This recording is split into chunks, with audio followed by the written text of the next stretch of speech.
साप्ताहिक संवादच्या 23व्या भागामध्ये तुम्हा सर्व श्रोत्यांचं मी आशय सहस्रबुद्धे स्वागत करतो.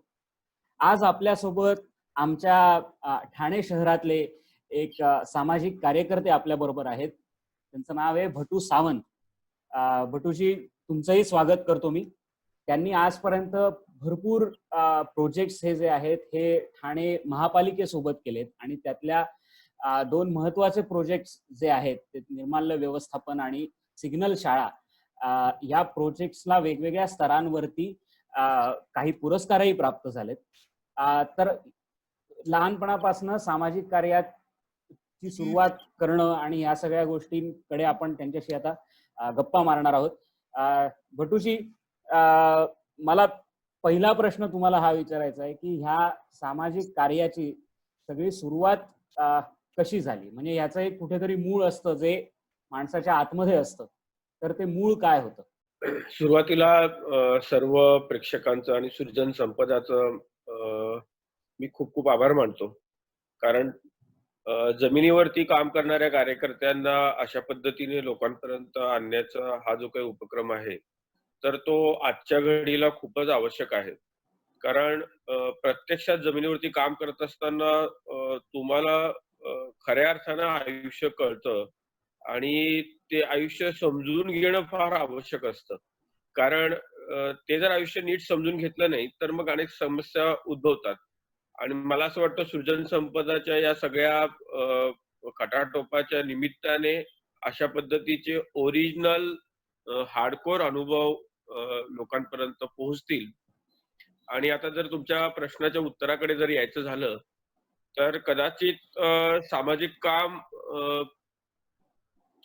थोड्याफार अंशाने माझ्या रक्तातच असावं किंवा अनुवंशिकच असावं.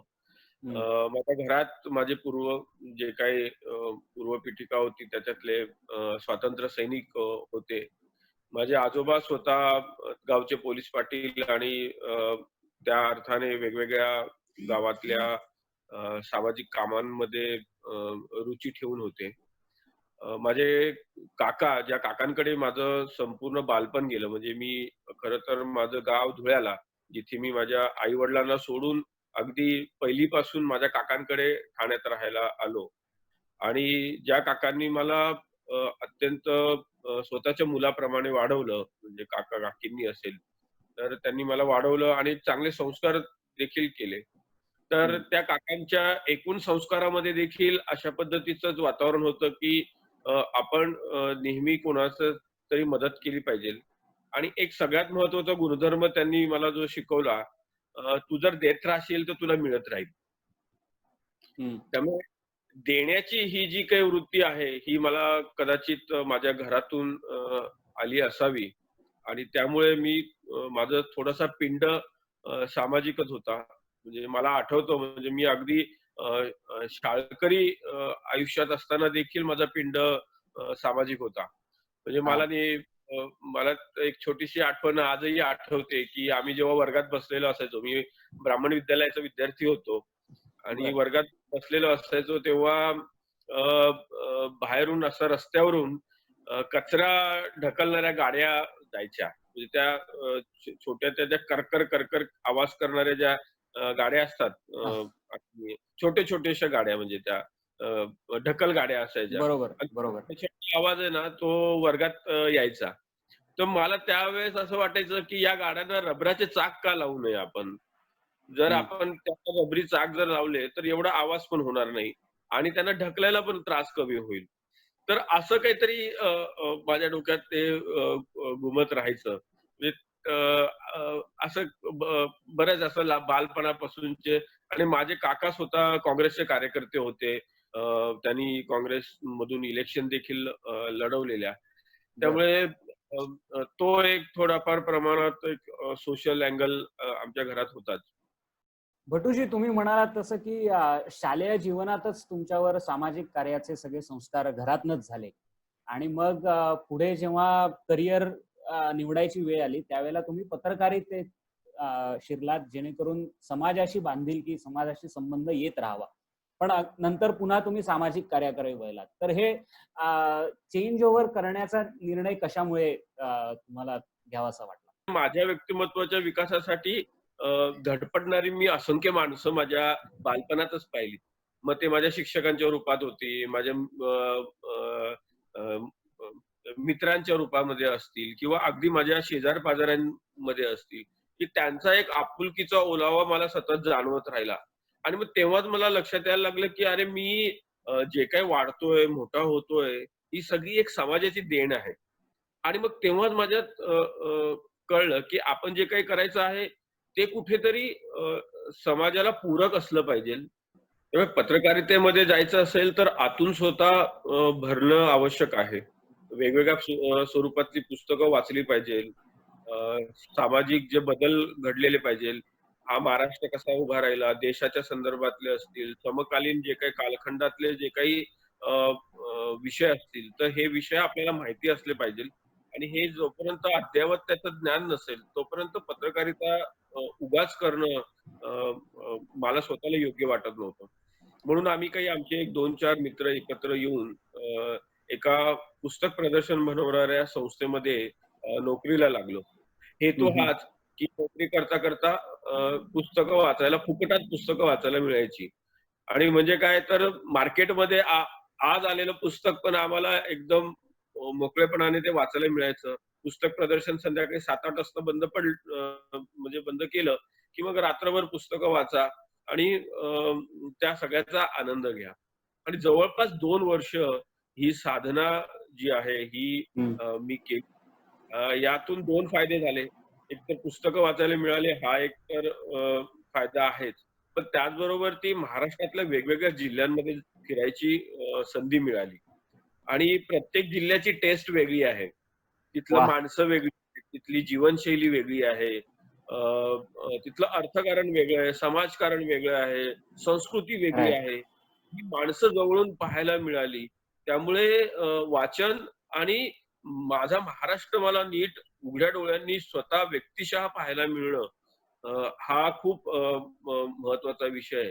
कारण शेवटी मला नेहमी त्या हे की आगरकरांनी जेव्हा गांधीजींना सांगितलं, की तुला खरंच जर या सगळ्यामध्ये काम करायचं असेल, तर तुला आधी देश फिरला पाहिजे, देश समजून घेतला पाहिजे. आणि ती मला आठवते नेहमी किंवा विनोबाजी नेहमी म्हणायचे, "चरैवेती, चरैवेती" चालत राहा, चालत राहा आणि करेक्ट, चालत करेक्ट. राहा माणसं पाहणं, समाज पाहणं आणि तोही उघड्या डोळ्यांनी पाहणं, हे फार आवश्यक होतं. आणि ही पेघणी घेऊन मी ठाण्यात परतलो. आणि अ, मग ठाण्यात परतल्यानंतर मग तोपर्यंत अ, अ, मला लिहिण्यातला कॉन्फिडन्स यायला लागला.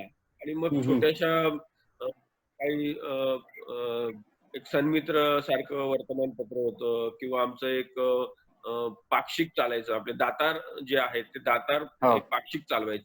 त्या पाक्षिकामध्ये मी लिहायला सुरुवात केली. आणि तिथे मला खूप चांगले संपादक लाभले. कांचन चौधरींसारखा अतिशय उत्तम दर्जाचा संपादक मला त्या काळात लाभला. आणि एकीकडे वाचन झालेलं आहे. परंतु पत्रकारितेची एक त्याची स्वतःची एक भाषा असते. त्याचे एक स्वतःचा फॉर्म असतो. म्हणजे त्याचा समजा हेडिंग आहे, इंट्रो आहे आणि ती एक घटना मांडण्याची एक धाटणी असते.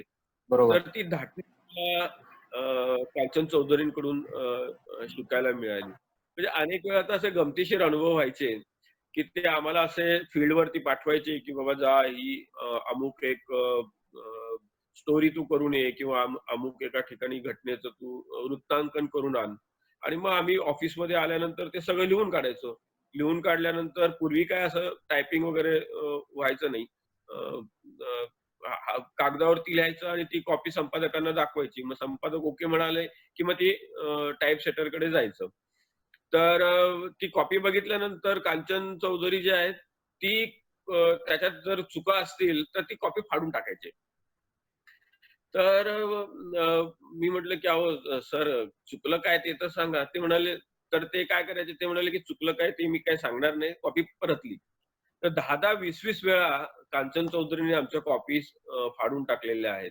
तर आम्ही अनेक वेळा त्यांना सांगायचो, "अहो साहेब फक्त तुम्ही ना चुकलं तेवढं सांगा ना, तेवढं दुरुस्त करतो." तर ते म्हणाले, "तसं नाहीये. एकदा कागदावरती टाक टेकवली, की ती संपेपर्यंत तुझी बातमी अशी तुझ्या डोक्यात पूर्ण असली पाहिजे आणि ती अशी व्यवस्थित झाली पाहिजे."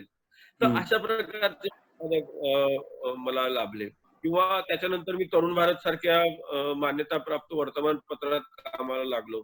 तर माझ्यासोबत दिलीप सपाटेंसारखं अ, अ, ते जण काम करत होते. निलेश गायकवाड सारखे होते. माझा मित्र प्रशांत निंगणकर त्यावेळेस लोकमतमध्ये काम करत होता. तर ही सगळी आमची चांगली मंडळी होती आणि आम्ही तरुण भारतचं ठाणे पान सुरू करायचं ठरवलं. तेव्हा तिथे कोणतरी एक उपसंपादकाची आवश्यकता होती. मग बरं. इतर तिकडून कोणतरी उपसंपादक आणण्यापेक्षा तूच बाबा प्रशिक्षणाला जा. आणि मग मला आमच्या दादर ऑफिसला तेव्हा बोरकर नावाचे संपादक होते. त्या हं, हं. बोरकरांकडे मला प्रशिक्षणाला पाठवलं. तर पहिल्या दिवशी मी बोरकरांकडे तिथे गेलो त्यांच्या कॅबिनमध्ये, की असं-असं मला ठाण्यावरून पाठवलेलं आहे आणि उपसंपादक आपल्याला तिथे पान लावायचे. तो उपसंपादकाचं प्रशिक्षण काय असेल तर ते करण्यासाठी म्हणून अ, पाठवलंय. तर बोरकर म्हणाले, "ठीक आहे, हरकत नाही. तू ते संपादकीय विभाग आहे, त्या विभागाच्या कोपऱ्यात एक स्टूल आहे, म्हणजे तिथे जाऊन बस. मी तुला सांगतो पुढे काय करायचं." आणि मग मी सकाळी 11 वाजता जाऊन तिथे बसलो आणि मग दुपारचा 1 वाजला तरी कोणीही माझ्या दखल घेतली नाही. मग 1 वाजल्यानंतर सगळे दुपारचं जेवण वगैरे सगळं झालं. बोरकरांकडे एक-एक जण आतमध्ये येत होतं, त्यांच्या कॅबिनमध्ये जात होतं. असं करत-करत संध्याकाळचे 5-5:30 वाजेपर्यंत माझा तिथे पुतळा. त्या टेबलवरतीच बसून होतो. पुन्हा दुसऱ्या दिवशी पण तसंच, तिसऱ्या दिवशी पण तसंच आणि मग चौथ्या दिवशी माझ्यातला संयम सुटला. मग मी चौथ्या दिवशी बोरकरांच्या कॅबिनमध्ये गेलो आणि त्यांना म्हटलं, की "अहो सर, मी 3 दिवस नुसता येऊन त्या टेबलवरती बसलोय आणि ते प्रशिक्षणाचं काय झालं? तुम्ही मला काही प्रशिक्षणच देत नाहीये." ते म्हणाले, "कसलं प्रशिक्षण?" मी म्हणालो, "अहो ते ठाण्याचं पान, उपसंपादक, हे ते." "अरे हो काय? मग त्या त्या स्टूलवर बसून तू करत काय होतास?" "संपादकीय विभागाच्या स्टूलवरती तुला तिथे बसवलेलं, तू करत काय होतास?" अ, हां. निरीक्षण हा पत्रकाराचा पहिला गुणधर्म असला पाहिजे खरंय, आणि खरंय. आणि उत्तम जर उपसंपादक तुला व्हायचं असेल, तर कुठल्या वेळेस कुठले निर्णय घ्यायचे, कुठल्या पद्धतीने वागायचं आणि सगळ्यात महत्त्वाचं म्हणजे संयम. जर उपसंपादकाला संयम नसेल, तर तो उत्तम पत्रकारिता करू शकणार नाही. राहिला प्रश्न बाकी पत्रकारितेचा, उपसंपादकाचा, मग ते पान कसं लावायचं, हेडिंग कसं द्यायचं, इंट्रो कशी करायची, कुठल्याला कुठलं वेटेज करायचं, हा टेक्निकल विषय जो आहे, तो 1-2 तासातलाच आहे. बाकी जो विषय असतो, जो उपसंपादकाच्या आतमध्ये अंतर्मनात असण्याची आवश्यकता असते, बरोबर. हा विषय समजून घेण्यासाठीच तुला त्या टेबलावरती 3 दिवस बसवलेला. तर अशी सगळी माणसं तुम्हाला तुमच्या आयुष्यामध्ये भेटत गेली, की ती तुमचं आयुष्य अधिक समृद्ध होत जातं. आणि बरोबर. अ, अ, ईश्वर कृपेने तशी माणसं भेटली आणि असं पत्रकारितेतलं असं शिक्षण सुरू झालं. त्या तुमचा एक फार छान शब्द तुम्ही वापरलेला मी वाचला. तो म्हणजे सज्जन शक्ती. आणि मला हं, असं हं. वाटलं, की तुम्ही आत्ता जे म्हणालात, की तुम्ही पुस्तकं वाचता-वाचता महाराष्ट्रातलं माणूस सुद्धा वाचायला शिकलात, प्रवासाच्या हं, हं. निमित्ताने. तर बरोबर, आणि बरोबर. तिथून तुम्ही पुन्हा शहराकडे, ठाण्याकडे परत आलात. तर ह्या सज्जन शक्तीला एकत्रित बांधण्यासाठी काहीतरी केलं पाहिजे, हे तुम्हाला वाटतं. आणि तर त्याबद्दल आम्हाला जाणून घ्यायला आवडेल, की त्याचं मग कुठून ती सुरुवात झाली? तुम्हाला का ते जाणवलं? बिलकुल. तरुण भारतचं जेव्हा काम करत होतो, तेव्हा मग मी तसा स्वतःच्या पायावरती थोडंफार उभं राहिलेलो, म्हणजे थोडंसं कमवता होतो. मग अ, अ, अ, बाहेर पडलेलो, काकांच्या घरातून बाहेर पडलेलो. मग आम्ही सगळे मित्र-मित्र मिळून एकत्र राहत होतो आणि मग तिथे जिथे कुठे राहत होतो, तिथले आमचं ॲग्रीमेंट संपलं म्हणून अ, अ, तरुण भारतच्या परिचयातून एका बाबू गेनू भवन नावाचं एक भवन आहे ठाण्यात. हं, हं. स्वदेशी जागरण मंचाचं कार्यालय आहे ते आणि त्या बाबू भवनमध्ये माझ्या निवासाची व्यवस्था झाली. आता त्या निवासाच्या व्यवस्थेमध्ये माझ्या आयुष्यातलं कायापालट करायला ते एक बाबू गेनू भवन कारणीभूत आहे.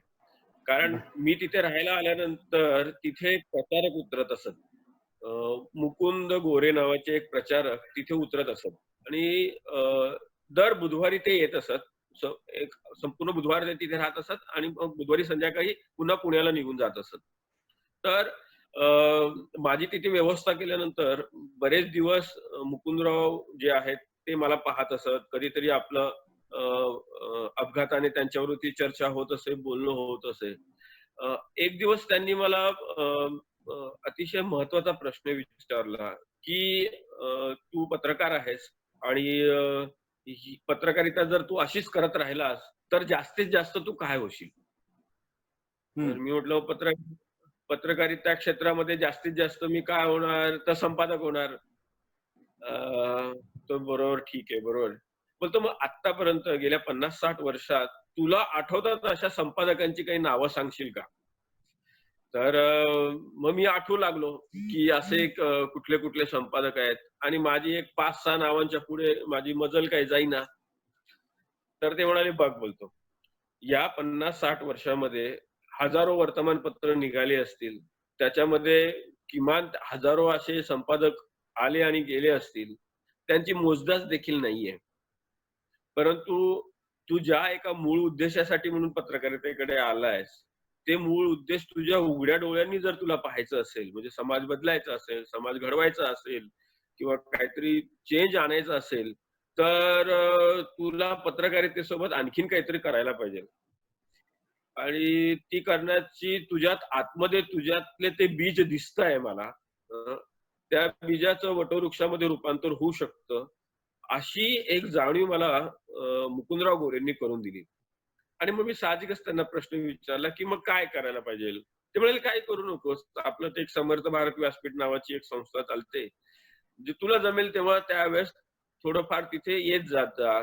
थोडंफार काम कर. तुला जे काही जमेल तसं करत राहा." आणि मग म्हटलं, "मग काय करायचं तिथे? ते काय करायचं?" तर मुकुंदरावांचं म्हणणं होतं, की ना आपण तिथे सज्जन शक्तीला एकत्र आणायचं. तर सज्जन शक्तीला एकत्र आणायचं म्हणजे काय करायचं? ते म्हणाले, "काय असतं, की समाजामध्ये प्रश्न का असतात? तर दुर्जन लोकं एकत्रित असतात, म्हणून समाजामध्ये प्रश्न निर्माण होतात. आणि सज्जन जे असतात, ते नेहमी विखुरलेले असतात. परंतु सज्जन जर एकत्र आले, तर समस्या सुटू शकतात. अशी असंख्य उदाहरणं आहेत. आणि मग ती अशी असंख्य म्हणजे किंवा राष्ट्रीय स्वयंसेवक संघासारखी संघटना आहे. या संघटनेमध्ये सर्व प्रकारची सज्जन शक्ती एकत्र आल्यामुळे एक प्रचंड मोठं काम त्याच्यातून उभं राहू शकतं. पण हे बरोबर. एक असं एक संघटनात्मक स्वरूपामध्ये जसं तुम्हाला तिथे पाहायला मिळतं, तसं शहराच्या पातळीवरती देखील काम व्हायला पाहिजे. आणि आम्हाला ते नेहमी सांगायचे, की थिंक ग्लोबली, ॲक्ट लोकली आणि रिस्पॉन्ड पर्सनली. म्हणजे वा. ग्लोबली थिंकिंग करायची. अ, नंतर लोकली ॲक्ट करायचं. पण लोकली ॲक्ट करत असताना नुसतं लोकली ॲक्ट करणं म्हणायचं नाही. तर रिस्पॉन्ड पर्सनली हा त्याच्यातला तिसरा महत्त्वाचा भाग खूप महत्त्वाचा आहे. खरंय. आणि पर्सनली रिस्पॉन्ड करणारी जी लोकं आहेत, हम्म. पर्सनली रिस्पॉन्ड करणारी जी लोकं आहेत, ते सज्जनच असू शकतात. आणि मग त्या वा. सज्जनांना एकत्र आणायला पाहिजे. बरं, मग सज्जनांना एकत्र आणून करायचं काय? हा प्रश्न आहे. नुसतं एकत्र आणून करायचं काय? तर त्यांनी आम्हाला एक टास्क दिला. त्यांचं काय म्हणणं आहे, की आपण शहराचे विकास आराखडे तयार करायला पाहिजे. म्हणजे हम्म. समजा अजून 50 वर्षानंतर ठाणे शहरात किती हॉस्पिटल लागतील? किती ड्रेनेज सिस्टम कशी असायला पाहिजे? इथलं ट्रान्सपोर्टेशन कसं असलं पाहिजे? इथली कचऱ्याची समस्या आपल्याला काय 50 वर्षानंतरची व्हिज्युअलाइज आपण करू शकणार आहोत. तर अशा पद्धतीचा शहराचा विकास आराखडा हा त्या शहरातल्या नागरिकांनी बनवला पाहिजे. म्हणजे समजा ठाणे शहराची आजची लोकसंख्या समजा एक 26 लाख आहे. हं. जर 26 लाख लोकसंख्या आहे, याचा हम्म. अर्थ 26 लाख मेंदू पण आहेत. बरोबर. तर 26 लाख मेंदू आहेत. आपण विसरूनच जातो या 26 लाख मेंदूंना. आणि आपण फक्त गृहीत धरतो की आमचे लोकप्रतिनिधी, आमची ब्युरोक्रेसी सगळं काही करेल आणि हे 26 लाख मेंदू फक्त कर भरण्यापलीकडे काही करत नाही. हं? आता ते करत नाहीत, की त्यांना आपण करून घेत नाहीत, की त्यांना आपण सहभागीच करून घेत नाहीत. हा बरोबर. ह्या 2 महत्त्वाचे मुद्दे आहेत. आणि मला जर विचाराल तर आपण सहभागी करून घेत नाही याचं प्रमाण जास्त आहे. समजा शहरामध्ये एक 5-50 डॉक्टर आहेत. तर त्याच्यातला एखाद्या डॉक्टरला काय वाटतं, की बाबा माझं एक 10 बेडचं हॉस्पिटल आहे. ते 10 वर्षानंतर 100 बेडचं कसं होईल? मल्टी स्पेशालिस्ट कसं होईल? सुपर स्पेशालिस्ट कसं होईल? असा बरोबर. विचार करणारे एक 5-50 जे डॉक्टर्स आहेत, त्यांना आपण असं काही विचार करायला प्रवृत्त करू शकतो का, की ठीक आहे, तुमचं हॉस्पिटल सुपर स्पेशालिस्ट तर होईलच होईल. पण तुमच्या हॉस्पिटल सोबत एकूण शहराचं आरोग्य कसं चांगलं होईल, याच्यावरती आपण एकत्रितपणे विचार करू शकतो का? किंवा एखादा एज्युकेशनिस्ट असेल किंवा एखादा म्हणजे डॉक्टर विजय बेडेकरांसारखे गृहस्थ असतील किंवा अगो टिळकांसारखे त्यावेळेसचे गृहस्थ असतील, सुरेंद्र दिघेंसारखे लोकं असतील. अशी असंख्य लोकं जी शिक्षण क्षेत्रातली आहेत, या सगळ्यांना आपण एकत्र आणून त्यांच्या त्यांच्या संस्थांमध्ये समजा त्यांना काय वाटत असेल, की बाबा आमच्या संस्थेमध्ये आज 100 मुलं शिकतायत, उद्या 1000 मुलं शिकतील. मग आज लॉ, उद्या सायन्स कॉलेज उघडं होईल का? उद्या मॅनेजमेंट आणता येईल का? मग तिच्या मेडिकल आणता येईल का? असा एकीकडे तो विचार करत असताना दुसरीकडे माझ्या शहरातला प्रत्येक मुलगा शिकू शकतो का? कोणीही वाह! शाळाबाह्य नाही ना राहणार. असं एकत्रितपणे त्या सगळ्यांना विचार करायला आपण प्रवृत्त करू शकतो का? किंवा अनेक सायन्स फील्डची माणसं आहेत. तर त्यांना आपण या सगळ्या शहरातल्या कचरा समस्या सोडवण्यासाठी एकत्रित आणू शकतो का? की काय करता येईल आपल्याला? आपले प्रश्न का नाही सुटत आहेत? आपण इतके सगळे बुद्धिवंत लोकं आहोत. जो देश 100-100 सॅटेलाइट्स एकाच वेळेस पाठवू शकतो, त्या देशात लोकल लेव्हलवरच्या समस्या सुटतच नाहीत. आणि इतकी प्रचंड तरुणांची संख्या आहे. इतके इंटेलेक्चुअल लोकं आहेत. प्रचंड बुद्धिवान लोकं आहेत. तरी देखील आपल्या रस्त्यावरच्या कचऱ्यांचा प्रश्न सुटत नाही. आमच्या कचरा वेचक महिलांचे प्रश्न सुटत नाहीत. शाळाबाह्य मुलांचे प्रश्न सुटत नाहीत. आमचे आरोग्याचे प्रश्न सुटत नाहीत. आमच्या कचऱ्याचं करायचं काय आहे? हा प्रश्न सुटत नाही. कसा काय सुटत नाही? हे हे एक प्रकारचं आपल्याला आव्हान आहे, की खरंय, खरंय. कसं हे पाहिजे. आणि मग त्याच्यासाठी या सगळ्या सज्जनांना एकत्र आणण्याची गरज आहे. आणि मग सज्जनांना एकत्र आणून डोक्याला डोकं लावलं पाहिजे आणि आपणच आपल्या प्रश्नांची उत्तरं शोधली पाहिजे. अशा पद्धतीने त्यांना एकत्र आणण्याची प्रोसेस या समर्थ भारत व्यासपीठाच्या माध्यमातून मुकुंदराव गोरेंनी आम्हाला करायला लावली. मला एक खूप म्हणजे एक वेगळेपण तुमचं जे आहे ते तुम्ही आता बोलता बोलता म्हणालात आणि ते खरंच खूप महत्वाचं आहे, की बऱ्याच वेळा सामाजिक क्षेत्रामधले लोक जेव्हा कामाला सुरुवात करतात तेव्हा आपली स्वतःची संस्था सुरू करतात. पण कोणत्याही एका संस्थेला स्वतःची करून घेणं आणि त्या हं. संस्थेचा विकास घडवणं हे फार कमी लोकांकडनं झालेलं दिसून येतं समाजामध्ये. आणि अशा कमी लोकांमधले एक तुम्ही आहात आणि ते तुम्ही ठाण्याचे आहात.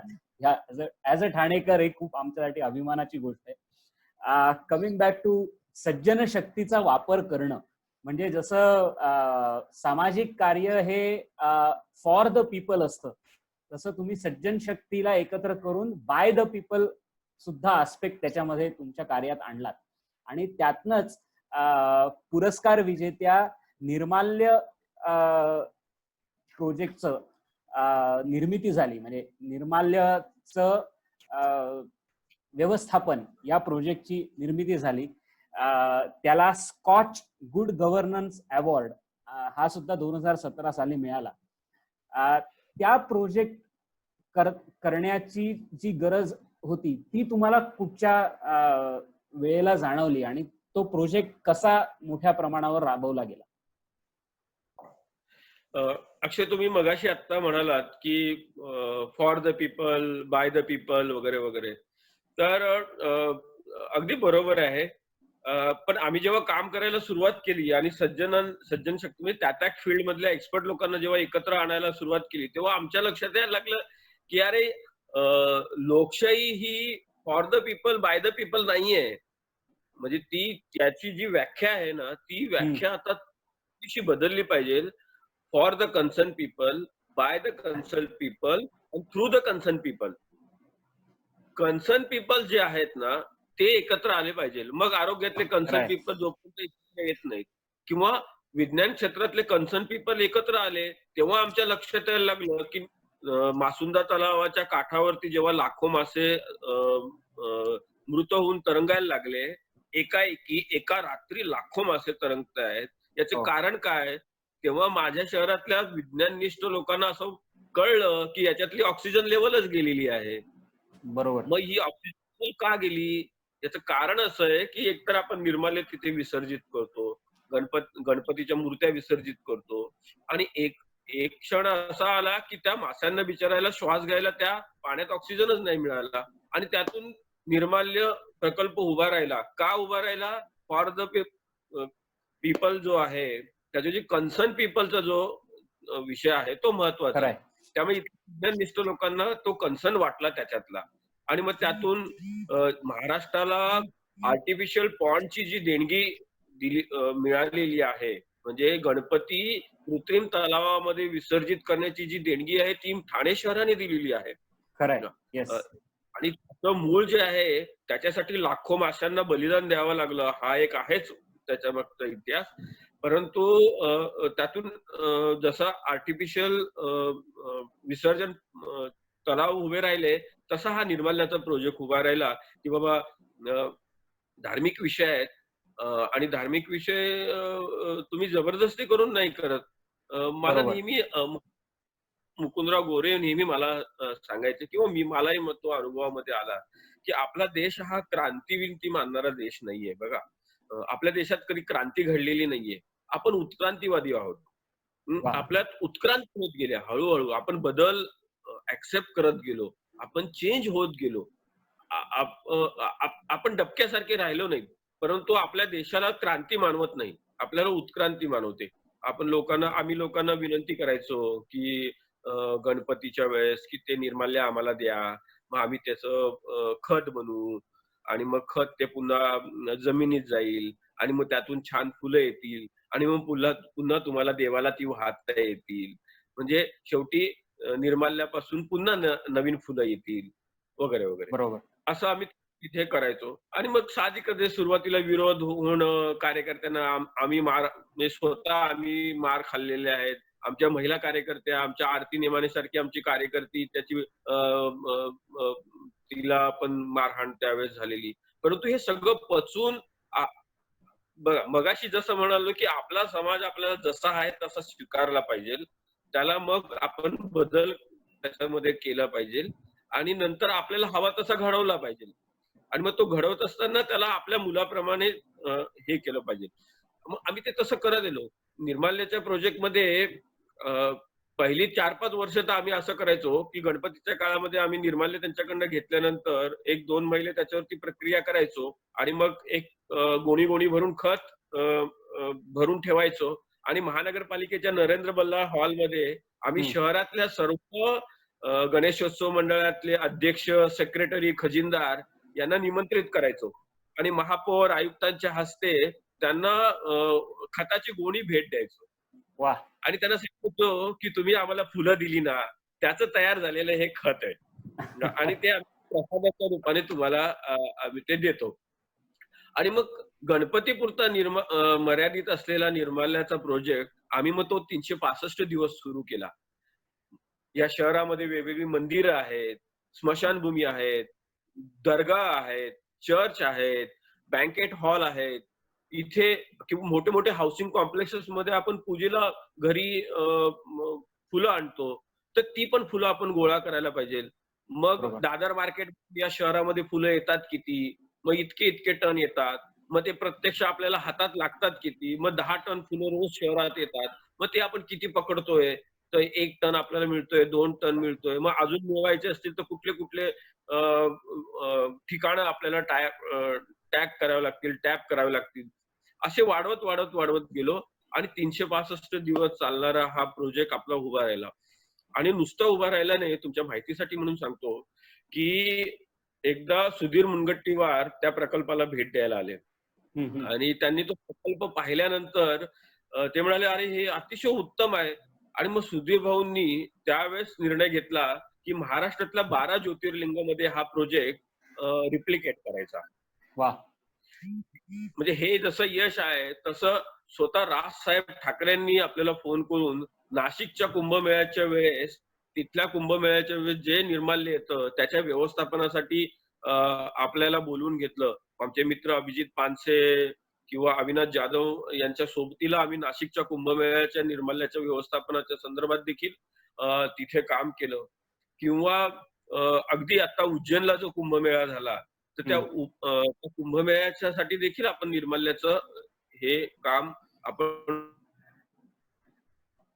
एक छोटंसं रोप, सज्जन शक्तीचं एकत्रीकरण, कणसन पिपनचा कणसन नेस, त्यातून निर्माल्याचा प्रोजेक्ट आणि तो एवढ्या मोठ्या स्केलवरती होऊ शकतो. हे याचं उत्तम उदाहरण आहे असं मला सांगावसं वाटतं. क्या बात है! क्या बात है! अ, असाच एक अजून प्रचंड एक्सक्लुझिव्ह प्रोजेक्ट तुम्ही निर्माल्य प्रकल्पानंतर केलात. त्याची चर्चा खूप मोठ्या प्रमाणावर तर झालीच आहे. पण त्याविषयी तुमच्याकडनं ऐकणं हे नेहमीच म्हणजे आनंदाचं असणार आहे. तर सिग्नल शाळा श्रोत्यांना मला सांगायला आवडेल, की ठाण्याचा तीन्हात नाका हा एक बिझिएस्ट जंक्शन आहे आणि त्या तीन्हात नाक्याला सिग्नल शाळा आहे. भटू सरांकडनं आपण ऐकूया त्या शाळेबद्दल. पण कधी तुम्ही ठाण्यात आलात तर सिग्नल शाळेला जरूर भेट द्या. हे मी तुम्हाला आत्ताच सांगू इच्छितो. तर सर हा सिग्नल शाळा हे कसं म्हणजे शाळे हा एक म्हणजे कन्सेप्च्युअली बघायला गेलं तर एक इमारत असते आणि तिथे शाळा भरवली जाते. आणि सिग्नल शाळा एका सिग्नल वरती भरवली जाते. तर ह्यात म्हणजे हे कुठून कशा प्रकारे या प्रोजेक्टची सुरुवात झाली? खरं तर पुन्हा या सगळ्याच्या मुळाशी जर जायचं ठरवलं, तर परत तेच येतं, की पत्रकारिता, सामाजिक जाणीव आणि कन्सर्न पीपलचं एकत्रीकरण. म्हणजे बरोबर. मी जेव्हा महानगरपालिकेची बजेटची प्रेस कॉन्फरन्स होती, तेव्हा मी तिथे गेलेलो. आणि या बजेटच्या प्रेस कॉन्फरन्समध्ये एज्युकेशनच्या बजेटची एक बुकलेट महानगरपालिकेने प्रकाशित केलेली. आणि त्या बुकलेटमध्ये एक छोटासा एक 6-7 ओळींचा उल्लेख असा होता, की शहरातल्या शाळाबाह्य मुलांना शिक्षणाच्या मुख्यधारेत आणायचं आणि त्यातूनही जे सिग्नलवरती जी मुलं असतात, जे बेगिंग करतात, त्या मुलांना देखील महानगरपालिकेच्या शाळांमध्ये शिकण्याच्या दृष्टिकोनातून काय करता येईल, असं त्या वर्षीच्या एज्युकेशन बजेटचं टार्गेट होतं.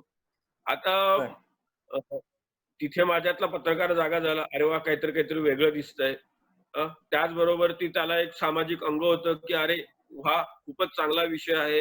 अ, म्हणजे शेवटच्या ओळीतल्या शेवटच्या माणसाचा विषय आहे. अंत्योदयाचा विषय आहे, की राइट. जो आपण म्हणतोय, की अंताचा उदय झाला पाहिजे असा विषय आहे. आणि मग आमच्या सगळ्या जे काही समर्थ भारत व्यासपीठाचे ट्रस्टीज आहेत, म्हणजे अजय जोशींसारखे आमचे संचालक आहेत, अरविंद जोशी आहेत किंवा उल्हास कार्लेंसारखे मान्यवर सायंटिस्ट आहेत, जे आमचे संचालक आहेत. तर या सगळ्यांशी चर्चा करून मग आम्ही असा विचार केला, की हा खूप जेन्युइन विषय आहे, जो आपण हाताळायला हवा.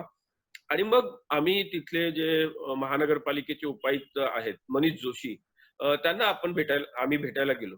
तर मनीष जोशींनी देखील सांगितलं, की हे आमच्या डोक्यातला विषय आहे. फक्त प्रत्यक्षात तो कसा आणायचा याच्यावरती आता अजून चर्चा व्हायची आहे.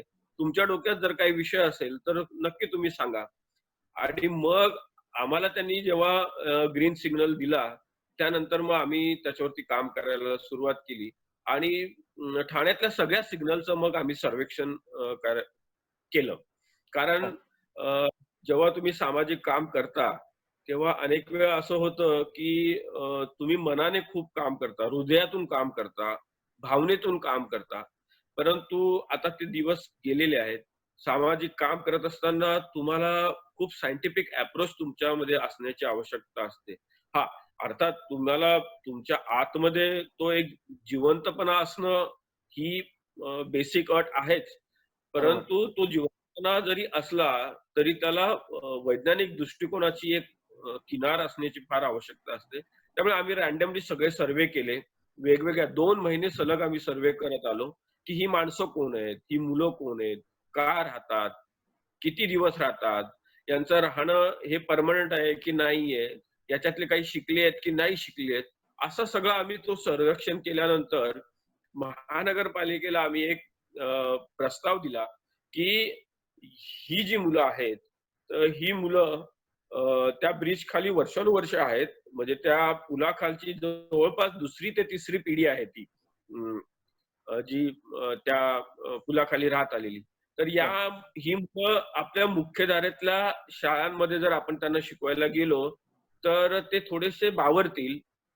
आपल्या शाळा त्यांच्यासाठी लवचिक नाहीयेत. हं, तर हं, हं. त्यांच्यासाठी त्यांना हवी तशा पद्धतीची शाळा आपण त्यांना देऊ शकू का? आणि ती शाळा त्यांच्या जवळ आपल्याला नेता येईल का? आणि हे शाळेत जात नसतील, तर शाळा त्यांच्या जवळ आणता येईल का? आणि पुलाखाली शाळा सुरू करता येईल का? असा विषय झाला. आणि साहजिकच आहे, की अशा पद्धतीची शाळा संपूर्ण देशभरात कुठेच नव्हती. त्यामुळे शासकीय स्तरावरती निर्णय घेण्याची देखील तशा पद्धतीची तयारी नसते अनेक वेळा, की धाडसी निर्णय घ्यावे लागतात किंवा बरोबर. पहिल्यांदा जेव्हा एखादं सुरू करायचं असेल, तर धाडसी निर्णय घ्यावे लागतात. खरं आहे. सुरुवातीला महानगरपालिकेला काही कन्सर्न्स होते, की बाबा तुम्ही शाळा सुरू केली, तर ती माणसं तिथे पर्मनंटच राहतील. अ, आणि म्हणतील, की आमची पोरं या शाळेत जातात म्हणून आम्ही आता या पुलाखालीच राहतो किंवा त्या पुलाखाली उद्या त्या शाळेत शिकताना काही दुर्घटना झाली, तर त्याची थेट जबाबदारी महानगरपालिकेची येऊ शकते. असे असंख्य विषय होते आणि जे अतिशय बरोबर होते. त्याच्यावरती काही पद्धतीने आम्ही त्यांच्यावरती उत्तरं शोधण्याचा प्रयत्न आम्ही केला आणि त्यावेळेस संजय मोरे महापौर होते. संजीव जयस्वाल आयुक्त होते आणि मनीष जोशी उपायुक्त शिक्षण मंडळाचे. बरं. तर मात्र या तिघांनी आम्ही जे सांगत होतो ते प्रामाणिकपणे समजून घेतलं आणि आम्हाला त्या पुलाखाली प्रयोग म्हणून ती शाळा सुरू करायला परवानगी दिली. अ, आता ती परवानगी देत असताना त्यांनी असं आम्हाला विचारलं, की "तुम्हाला काय हवंय?" तर आम्ही त्यांना म्हटलं, की "आम्हाला काय हवंय?" त्याच्यातली पहिली सगळ्यात मोठी गोष्ट म्हणजे आम्हाला स्वातंत्र्य हवंय. आम्हाला प्रयोग करायचं स्वातंत्र्य द्या तिथे. एक वेळेस आम्ही तुमचं म्हणजे थोड्याफार प्रमाणात इन्फ्रास्ट्रक्चर आम्हाला कमी जास्त मिळालं तरी हरकत नाही. परंतु आम्हाला प्रयोग करायचं स्वातंत्र्य द्या. कारण हे पहिल्यांदाच घडतंय. त्या बरोबर. मुलांना शिकवणं, शिकणार आहेत की नाही शिकणार आहेत. तर मुलं जेव्हा शाळेत यायला लागली तेव्हा लक्षात यायला लागलं, की आपली भाषाच त्यांना कळत नाही. ते पारधी भाषेत बोलायचे. बरं. त्यामुळे शिक्षण सुरू कसं होणार? आम्ही काय बोलतोय त्यांना कळत नाही. ते काय बोलतोय ते आम्हाला काही कळेना. ते पारधीत बोलतायत, आम्ही मराठीत बोलतोय. वर्षानुवर्ष त्या पुलाखाली राहिल्यानंतरही त्या मुलांचं किंवा तिथल्या सगळ्या पालकांचं आपल्या या 20 लाख लोकसंख्येशी काहीच घेणं-देणं नव्हतं. त्यांचा आपल्याबरोबरचा व्यवहार फक्त इतकाच होता. "ले लो ना, दे दो ना, इतने का, उतने का." म्हणजे बरोबर. कितीचं काय बस. मग मग मग या 20 लाख लोकं जे काही सेलिब्रेशन इथलं करत होते, मग त्यांचे सण, उत्सव पासून तुमच्या दैनंदिन जीवनाशी त्या लोकांचा काहीही संबंध नव्हता. आणि तो किती नव्हता, तर तो 2-2 पिढ्या नव्हता. 2-2 पिढ्या ते तुमच्या समाज जीवनामध्ये मिक्सच नाही झाले. आणि त्यांना तुमची भाषा नाही कळली, ते तुमचे भाषिक सौहार्द नाही झाले, ते कशाशीच काही नाही झाले. इतकी अलिप्तता त्या काय 200-400 स्क्वेअर फीटामध्ये त्या लोकांनी जपलेली. आता ही कोंडी फोडायची असेल, तर एकतर त्यांना मराठी शिकवणं क्रमप्राप्त आहे किंवा आम्ही पारधी शिकून घेणं क्रमप्राप्त आहे. बरोबर. आणि आम्हाला आम्हाला उत्तम दर्जाचे शिक्षक लाभले.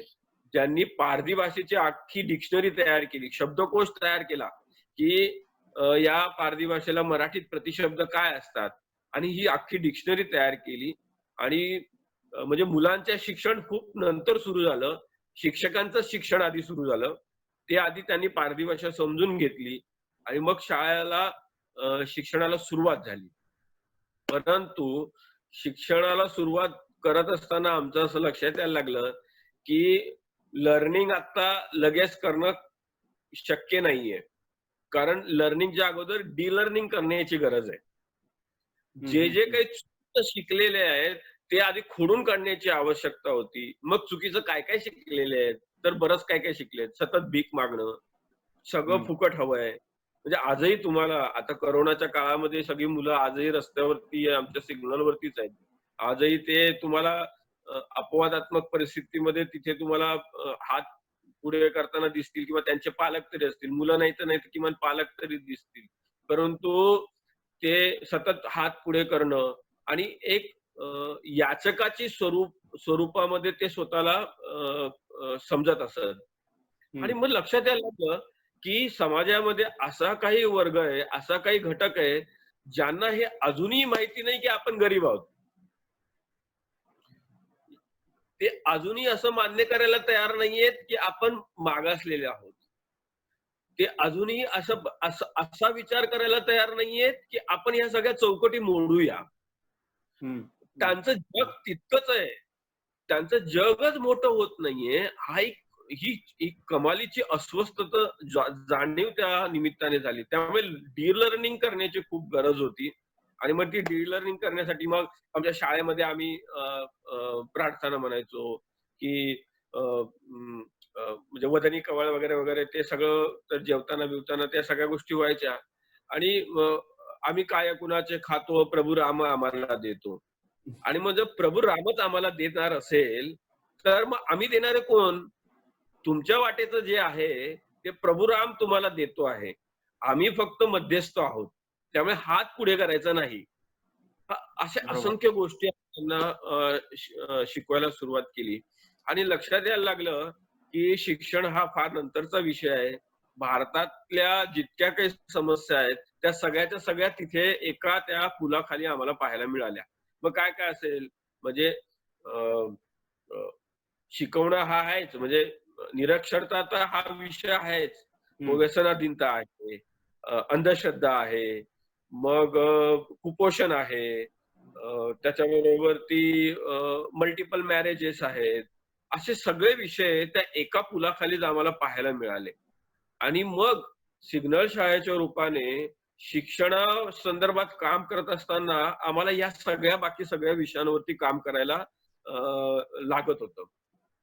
म्हणजे एक गमतीशीर उदाहरण तुम्हाला मी सांगतो, की आम्ही जेव्हा ती शाळा सुरू केली, तेव्हा महानगरपालिकेने काही खेळणी तिथे लावली. म्हणजे सीसॉ होते, काही हो, घसरगुंड्या होत्या, असे सगळे लावले. हो. तर एक सीसॉ असा होता, की जो माश्याच्या आकाराचा होता. हां. सिग्नल शाळा सुरू होऊन आज जवळपास 4 वर्ष होऊन गेलेत.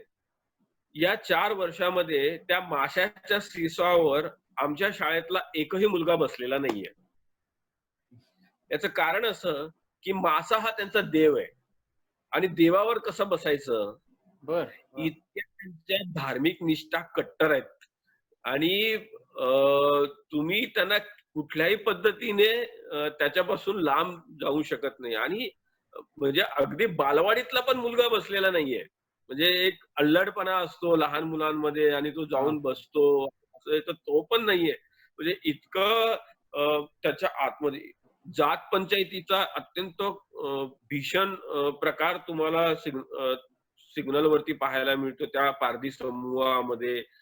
आणि त्यांचे निर्णय सगळे जात पंचायत करते. असे सगळे विषय आम्हाला पाहायला मिळाले. आणि 4 वर्षानंतर मात्र आम्हाला त्याच्यातलं बऱ्यापैकी यश मिळालं. आज सिग्नल शाळेचा एक विद्यार्थी इंजिनिअर होऊन बाहेर पडलेला आहे. म्हणजे वाह! डिप्लोमा इन इलेक्ट्रॉनिक इंजिनिअरिंग झालेला आहे. दुसरा मुलगा आता पोलीस अकॅडमीत पोलीस ट्रेनिंगसाठी तयारी करतोय. एक मुलगा आता आपला डिप्लोमा इन इलेक्ट्रॉनिकल इंजिनिअर होऊन बाहेर पडला. दुसरा मुलगा आता 12वी त्याची परीक्षा त्यांनी आता दिलेली आहे आणि अबाव 70 80च्या अबाव तो जाणार एवढं नक्की आहे. आणि त्याचबरोबर ती पोलीस अकॅडमीचं मध्ये पण पोलीस ट्रेनिंगचं पण काम म्हणजे अभ्यास करतोय.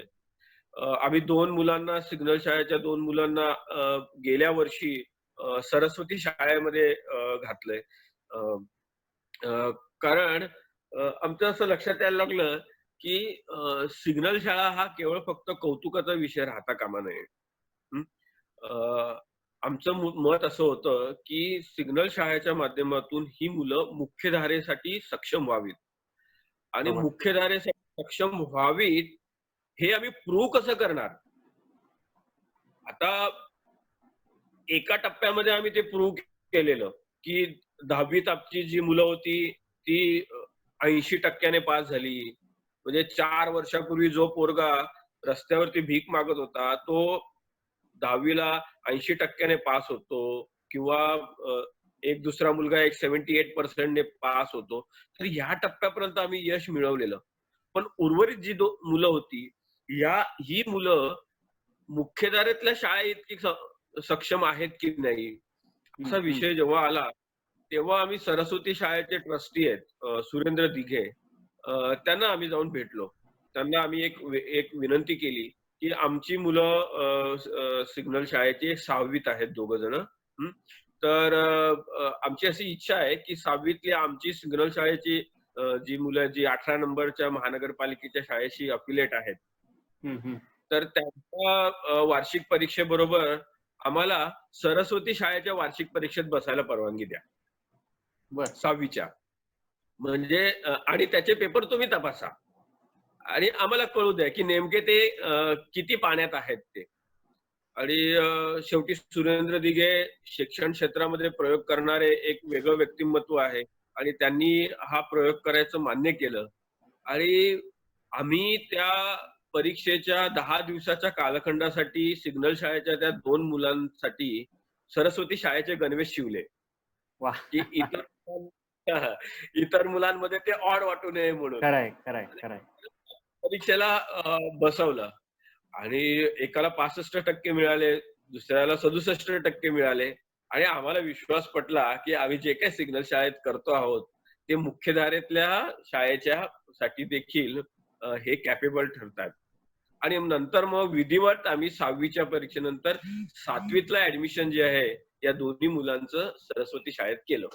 वाह! वाह!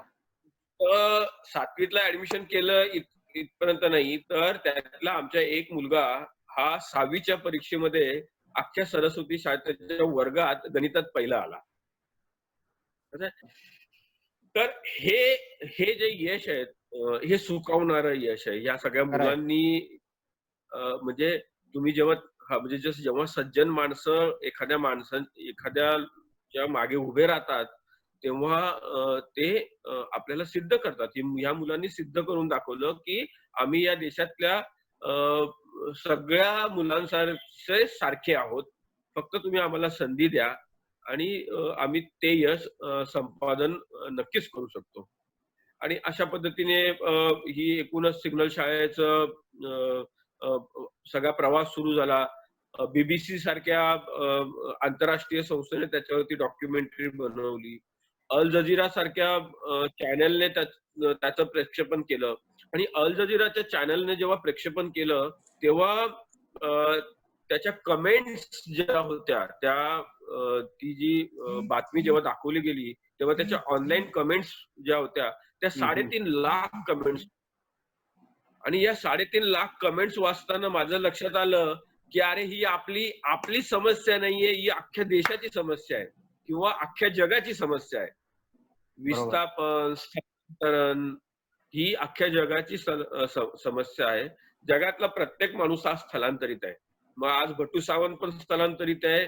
अक्षय सहस्त्रबुद्धे पण स्थलांतरित आहे बरोबर. आणि ते पोरं पण समाज स्थलांतरित आहेत. कुठेतरी आपला जन्म झालेला असतो. आपण तिथून दुसरीकडे कुठेतरी स्थलांतरित होत असतो. परंतु मतदार नसलेला स्थलांतरित हा व्यवस्थेला खुपतो. हं, हं, हं. जर ऋतू सावंत स्थलांतरित झालेला आहे, परंतु तो जर इथे मतदार असेल, तर त्याला संपूर्ण अधिकार आहेत. परंतु स्थलांतरित झालेला माणूस जो मतदार नाहीये, तो व्यवस्थेला खुपतो आणि व्यवस्था त्याला कुठल्याही प्रकारचे बेनिफिट द्यायला तयार नसते. आणि अशा पद्धतीच्या स्थलांतरांची संख्या लाखो करोडोमुळे आहेत. च्या संख्येने आहे. बरोबर. एकट्या मुंबई शहरामध्ये 50,000 मुलं रस्त्यावरती आहेत. एकट्या मुंबई शहरामध्ये 50,000 मुलं रस्त्यावरती आहेत. ही आपल्या 60 वर्षाच्या लोकशाहीची शोकांतिका आहे.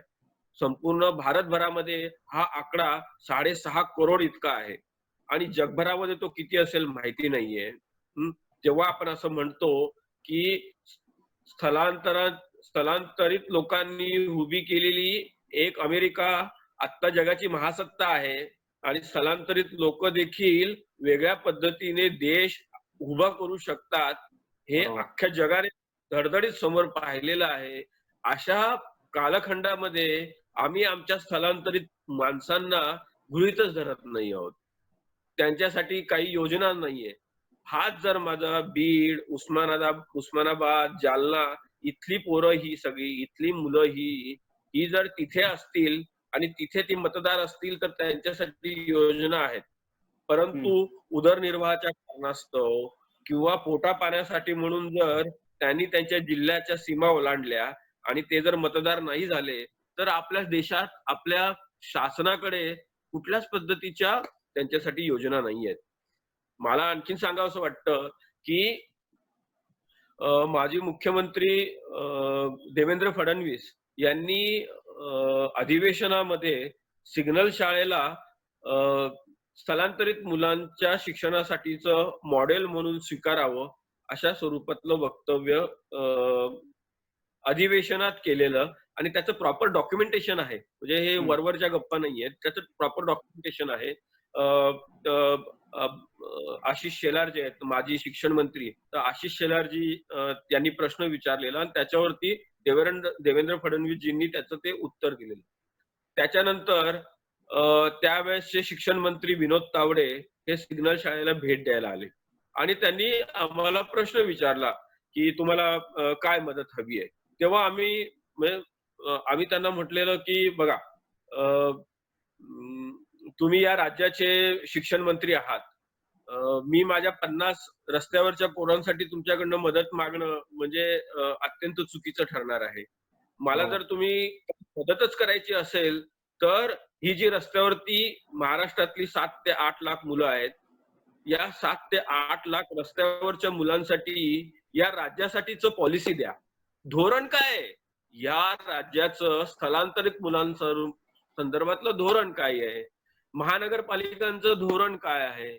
उद्या समजा या पोरांना आम्हाला शिकवायचं असेल, कोणाला पण शिकवायचं असेल, छोटू सावंतला शिकवायचं असेल, अक्षय सहस्रबुद्धेंना शिकवायचं असेल, उद्या समजा सुजय पत्कींना शिकवायचं असेल, आणखीन कोणाला शिकवायचं असेल, तर धोरण काय असेल? त्याला कुठल्या शाळेत टाकायचं? त्याचं सर्टिफिकेशन काय असेल? काय असेल काय? तर अशी धोरणाची आवश्यकता आहे. आणि जेव्हा देशातला सर्वोत्कृष्ट अंत्योदयाचा पुरस्कार सिग्नल शाळेला मिळाला आणि माननीय उपराष्ट्रपतींच्या हस्ते जेव्हा या सगळ्या अंत्योदयाच्या प्रकल्पांचं माननीय विनयजी सहस्रबुद्धेंच्या पुढाकाराने याचं सगळ्यांचं एकत्रीकरण झालं, त्या सगळ्या वेळेस उपराष्ट्रपती भवनामध्ये देखील आम्ही भूमिका मांडताना हीच भूमिका मांडत होतो की संपूर्ण देशभरामध्ये अशा पद्धतीची माझी जी भारतीय मुलं अशा पद्धतीने वेगवेगळ्या प्रकारे विस्थापित स्थलांतरित आहेत, ज्यांना मूलभूत अधिकार मिळालेले नाहीयेत, त्यांच्यासाठी या देशाने, या राज्याने काहीतरी ठोस अशा प्रकारचं धोरण देण्याची आवश्यकता आहे. आणि हे धोरण तयार करण्यासाठीचे एक थोडाफार प्रयत्न आम्ही समर्थ भारत व्यासपीठाच्या माध्यमातून करतो आहोत. आणि आणखीन एक गोष्ट सांगतोय की सिग्नल शाळा ही दीर्घकाळ चालण्यासाठी सुरू केलेली नाहीये. बरोबर. समर्थ भारत व्यासपीठाचं उद्दिष्ट आहे की लवकरात लवकर ही सिग्नल शाळा बंद व्हावी. सिग्नल शाळा म्हणजे या समाजाला लागलेला कलंक आहे आणि हा कलंक लवकरात लवकर आपण पुसला पाहिजे. आपण 60 वर्षानंतर आपल्या पोरांना पुलाखालच्या शाळांमध्ये जर शिकवत असू तर आपली लोकशाही व्यर्थ आहे. फक्त त्यांना इतर मुख्यधारेतल्या शाळांसाठी, मुख्यधारेतल्या समाजाच्या दृष्टिकोनातून कॅपेबल बनवण्या इतपत आपण त्यांना बनवलं पाहिजे आणि मग त्यांना त्या शक्तिवान करून समाजात सोडलं पाहिजे. त्यामुळे लवकरात लवकर ही शाळा बंद करण्याच्या दृष्टीने समर्थ भारत व्यासपीठ, ठाणे महानगरपालिका आम्ही एकत्रितपणे हा सगळा प्रयत्न करतोय. आमचे महापौर नरेश म्हस्के असतील किंवा आता शिक्षण मंडळाचे सभापती विकास रेपाळे आहे. या सगळ्यांचं आम्हाला उत्तम सहकार्य लाभतंय आणि त्या दृष्टीने आम्ही काम देखील करतो. वाह! भटूजी, असं म्हणायला हरकत नाही की स्वच्छ भारत तसंच सुशिक्षित भारत या दोन्ही म्हणजे समाजाच्या खूप महत्वाचे दोन पिलर्स आहेत असं आपण म्हणू. स्वच्छता आणि शिक्षण हे, आणि त्याच्यामध्ये तुम्ही काम करताय. आणि एक विशेष गोष्ट मला ही जाणवली की ह्या सगळ्या ह्याच्यात तुम्ही व्यवस्थेबरोबर काम करताय. म्हणजे ठाण्यातल्या महापालिकेबरोबर तुम्ही दोन्ही हे प्रोजेक्ट राबवलेत.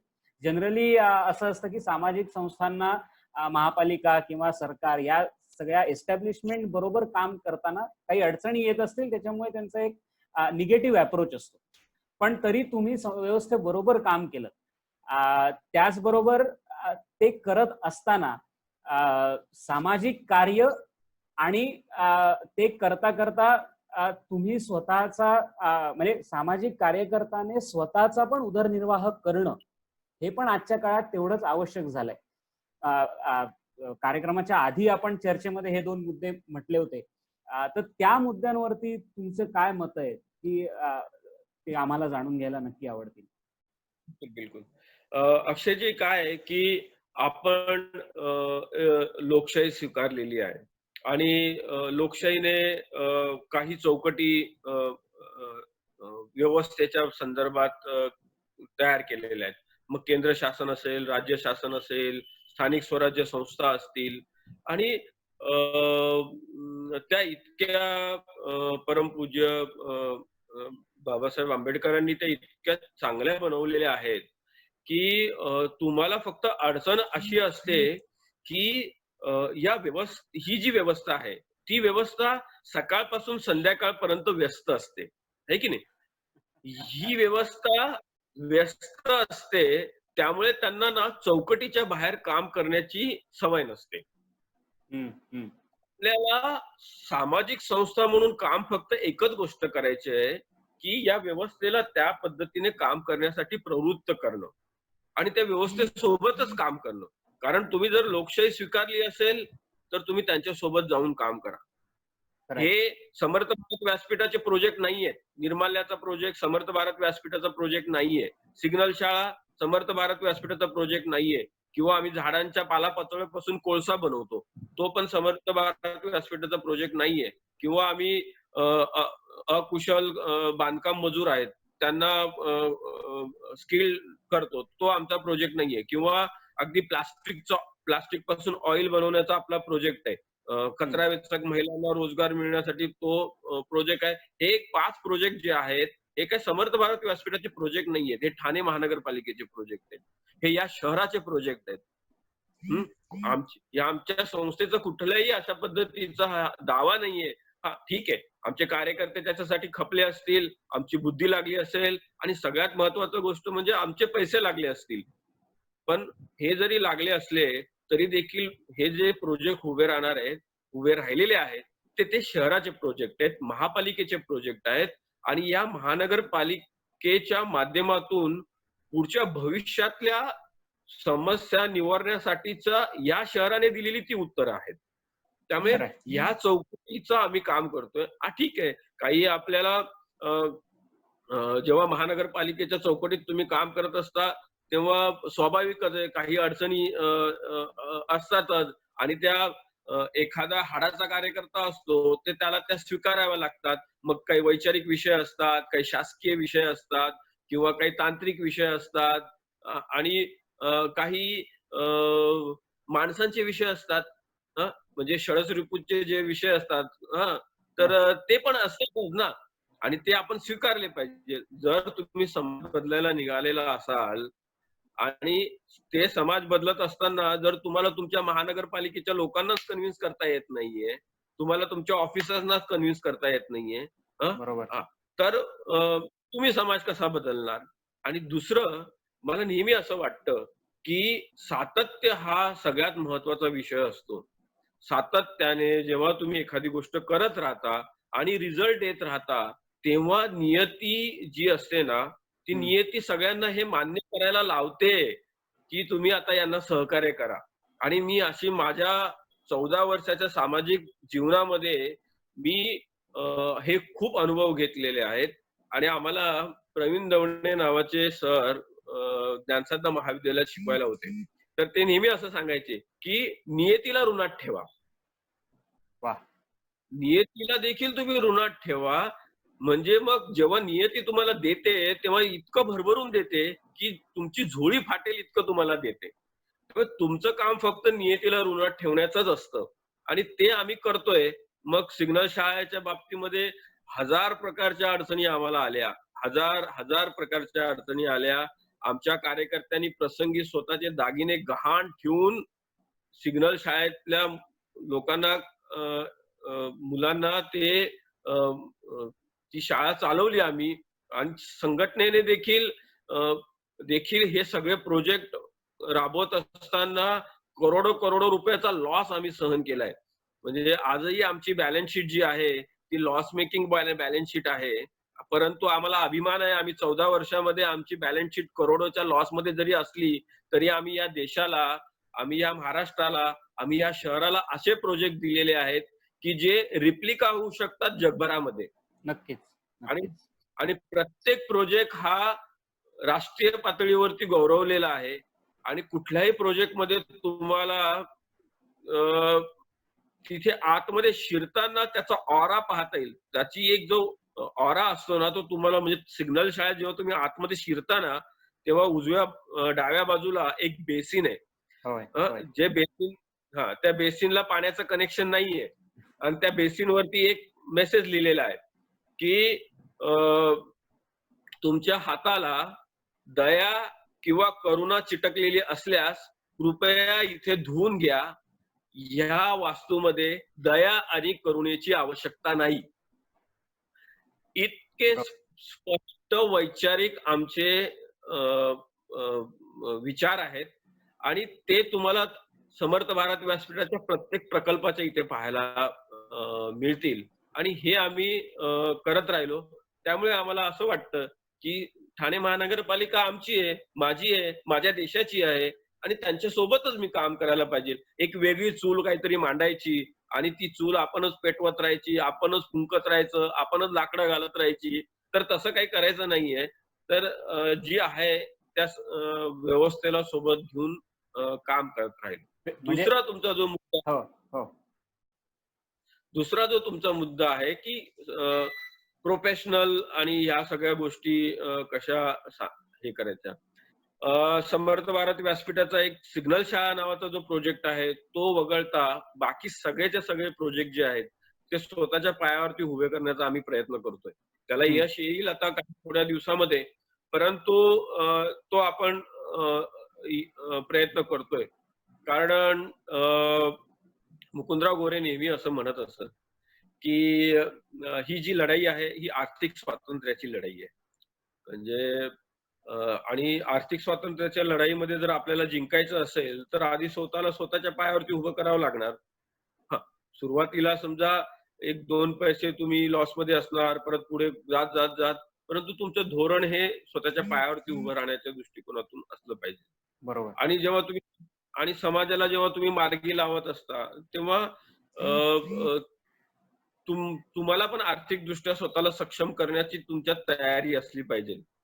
हां, आता हे करत असताना एक गोष्ट मात्र खरी आहे, की आर्थिकदृष्ट्या सक्षम करणं, याची लेव्हल काय असायला पाहिजेल, याचा एक विचार आपण स्वतःला करायला पाहिजे. कारण अ, श्रीमंत आपण किती व्हावं, याला मर्यादा नाहीयेत. हां, हां, आता आपण एक बऱ्यापैकी आयुष्य जगू शकतो की नाही, इतकं आपण स्वतःला श्रीमंत करायला हवं किंवा इतकी आपली सांपत्तिक स्थिती आपण स्वतःची ठेवली पाहिजे. म्हणजे बरोबर. बाबा काय, तर तुम्ही लग्न केलं असेल, तर पोराबाळांचं शिक्षण करता आलं पाहिजे. त्यांच्यासाठी उत्तम एक थोडीशी बेगमी ठेवली पाहिजे आणि आयुष्याच्या गरजा कमी ठेवल्या पाहिजेत. कदाचित अ, काही प्रलोभनांना स्वतःला लांब ठेवावं लागणार. म्हणजे वर्षातून एकदा आउटिंग करणं झालं, फिरून येऊया रे, खर्च करूया रे, असं करूया. तर कदाचित आयुष्यात तुम्हाला या सगळ्या लक्झरीजची अनुभव नाही घेता येणार. एखाद्याला बरोबर. नाही घेता येत, तर नाही घेता येणार, तर घ्यायचं नाही. समजा जर समाजाच्या दृष्टिकोनातून जर तुम्ही काही विचार करत असाल, तर स्वतःला काही बंधनं घालून घेणं आवश्यकता आहे. आणि अ, ही बंधनं नुसती आलेली नाहीयेत. तर मला आठवतं मुकुंदराव गोरे ज्यांचा माझ्या व्यक्तिमत्त्वावरती सर्वाधिक जास्त प्रभाव आहे. आज वयाच्या 75व्या वर्षी देखील तो माणूस प्रचारकीय आयुष्य जगतो आणि आजही लाल डब्याने प्रवास करतो. म्हणजे समजा बाजूला 2x2 किंवा शिवनेरी उभी असली ना, तरी हं. 1 तास बस स्टँडवरती बसून राहण्याची तयारी त्यांची असते आणि ते लाल डब्याने जातात. कारण ते म्हणतात, की हा पैसा जो माझा आहे, हा सार्वजनिक पैसा आहे. त्यामुळे मला शिवनेरीने जायचं नाही, जाता येणार नाही. कारण लाल डब्याच्या गाडीने गेलो, तर मला हाफ तिकीट लागेल. माझे तेवढे पैसे वाचतील आणि मग मी ती सार्वजनिकरित्या सार्वजनिक लोकांनी जे माझ्यावरती पैसे खर्च केलेले आहेत, त्याला मी उत्तरदायी आहे. ही बरोबर. उत्तरदायित्वाची जी काही जाणीव आहे, ती अशा पिढ्यानपिढ्या किंवा तुमच्या गुरूंकडून तुम्हाला आलेली असते आणि खास करून संघाच्या संस्कारांमध्ये हे सगळं आहे. म्हणजे राष्ट्रप्रथम हे जे नुसतं ही काय किंवा परमवैभवम हे काय नुसतं सांगण्यासाठी शाब्दिक नाहीये. हे बरोबर. प्रत्यक्षात जगण्याचा भाग असला पाहिजे आणि तो तुमच्या व्यक्तिमत्त्वात उतरला पाहिजे आणि तो प्रयत्न करतोय. अर्थात हे लगेच होत नाही. तुमच्या आतमध्ये अनेक गोष्टी अशा असतात, की तुम्हाला त्याच्यातून परावृत्त करत असतात. ही संघर्ष सुरूच असतो हा वैचारिक आणि तो देखील असाच चालू राहणार आहे. आणि शेवटपर्यंत या देशासाठी आपण काहीतरी करत राहिलो पाहिजे आणि समाधानाने डोळे मिटता आले पाहिजे. अ, इतकं वाह! काम आपल्याकडनं व्हायला हवं. वाह! वाह! वाह! भटूजी, अ, आपल्या कार्यक्रमाचं उपशीर्षक आहे अर्थपूर्ण आयुष्यासाठी आणि मला वाटतं की शेवटचे तुम्ही जे वाक्य म्हणालात, की आपल्याकडनं शेवटपर्यंत हे या देशासाठी, या समाजासाठी कार्य होत राहावं. अ, अर्थपूर्ण आयुष्य तुमच्यासाठी ह्या 2 वाक्यात बांधलं गेलंय असं म्हटलं तर मला वाटतं काही चुकीचं ठरणार नाही. आणि अक्षय काय आहे माहिती आहे, की याच्यासाठी मग तुम्हाला तुमच्या कुटुंबाला पण तयार करावं लागतं. म्हणजे आता माझी बायको आहे क्रांती किंवा हे. तर तुम्हाला कुटुंबाला त्याच्यामध्ये सहभागी करून घ्यावं लागतं. आता खरंय, जर खरंय. तुम्ही तुमच्या कुटुंबाला सोबत घेतलं नाही, तर ही लढाई कधीच पूर्ण होऊ शकत नाही. त्यामुळे बरोबर. कुटुंबाचं सहकार्य खूप महत्वाचं आहे आणि ती कसरत मात्र तुम्हाला करावी लागते आणि ईश्वर कृपेने मला माझ्या बायकोकडून ते स्वातंत्र्य मिळालंय. त्यामुळे वाह! मी हे सगळं काम करू शकतोय. खूप, खूप, खूप सुंदर आणि भटूजी, सर्व श्रोत्यांच्या वतीने आणि सृजन संपदा परिवाराच्या वतीने मी तुमचे खूप खूप आभार मानतो. आज तुमच्याशी गप्पा मारून मी खरं सांगायचं तर आपण दोघं अशा पहिल्यांदाच अशा फॉर्मली गप्पा मारतोय. कार्यक्रमात आपली भेट होत असते. पण हो, अशा हो. प्रकारे सगळ्या प्रोजेक्ट्सबद्दल ऐकणं, तुमच्या वाटचालीबद्दल ऐकणं हा माझ्यासाठी खूप आनंदाचा क्षण आहे. आणि मला वाटतं की आपल्या श्रोत्यांना सुद्धा खूप छान वाटलं, असेलच नक्की ऐकून. पुन्हा एकदा तुमचे खूप आभार मानतो. तुम्ही आमच्या आजच्या कार्यक्रमामध्ये आलात आणि सर्व श्रोत्यांचे सुद्धा मी आभार मानतो की तुम्ही सृजन संपदावरती असंच खूप भरपूर प्रेम करताय आणि ते असंच करत राहा. आमचं YouTube चॅनल आहे सृजन संपदाचं, त्याला सबस्क्राईब करा. म्हणजे तुम्हाला लेटेस्ट अपडेट्स ज्या असतील त्याही मिळत राहतील. Facebookलाही तुम्ही लाईक करा. बटूजी, पुन्हा एकदा तुमचे आभार मानतो आणि आजचा कार्यक्रम संपला असं जाहीर करतो. Thank you. धन्यवाद.